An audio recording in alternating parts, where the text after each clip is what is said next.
Hey everyone, it's Marianne from the New York City Organization of Public Service Retirees. I want to give a shout out, thank you to the Retired Sergeants Association, RSA. This past week, they had invited me to represent the New York City Organization of Public Service Retirees at their meeting in Fort Myers, Florida. And we were asked a question about Medicare Advantage. So each speaker got a little time to speak before the assembly. There was probably about 200, 250 people there. And it was very nice to see everyone and stand before you and answer all of your questions. What was most appreciated was kind of like my Cliff Note version of what is Medicare Advantage and why is it different, or what is the difference to traditional Medicare. So my response went something like this, because they didn't understand, especially that the person that asked was not a Medicare eligible retiree yet. So they didn't understand. So this is how I framed that.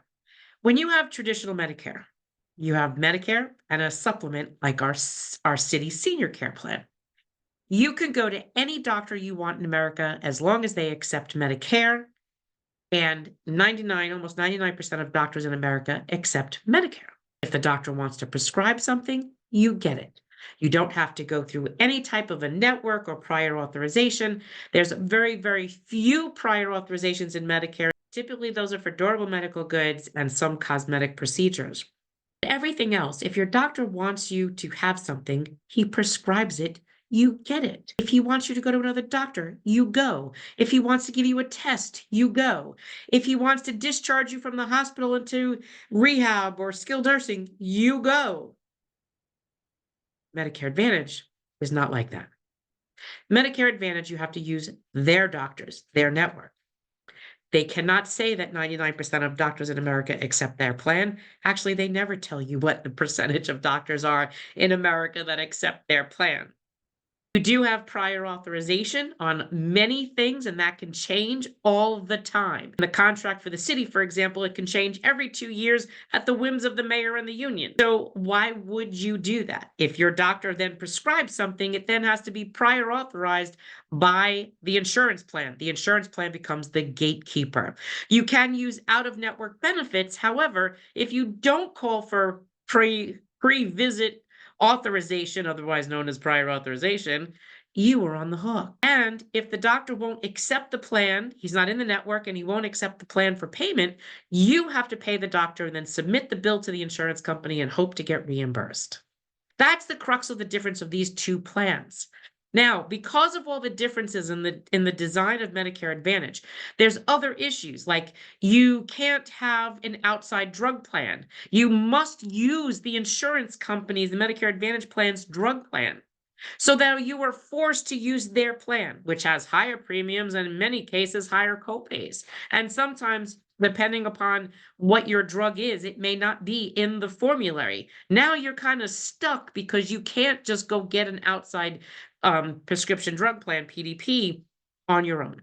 Because if you do that, it'll disenroll you from the Medicare Advantage plan. People who live in continuing care residential communities, they don't accept Medicare Advantage either. Actually, most of them that we've come across, actually all of them that we've come across, require you to sign an agreement that you will maintain your traditional Medicare and your senior supplement. So understand, that is the difference between these two plans.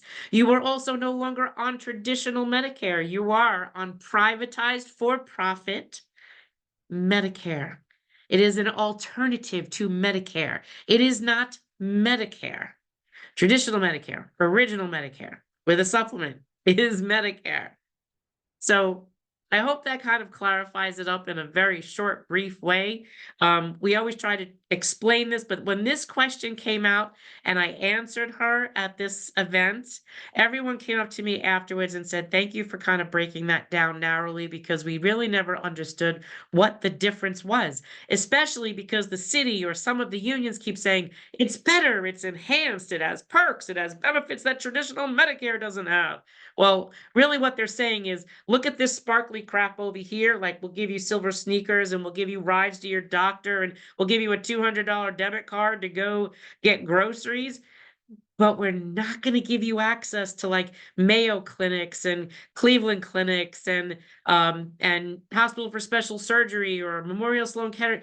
They don't want you to go to specialists, so they're gonna narrow who you could see just to save money. So by doing that, by tantalizing you with all the perks over here, you're not looking that your network is narrowed or that you don't have direct access to doctors around the country, that you also have prior authorization and you just don't have the ability to go get a test or a procedure done that your doctor wants you to. You first have to go through the gatekeeper. Okay? So hope that narrowly explains everything for you. Thank you again to the RSA for having me at your meeting. We appreciate everything that you do for us. And thank you again for supporting that a benefit that was promised to retirees should be a promise that is kept. Thank you very much. Have a great night.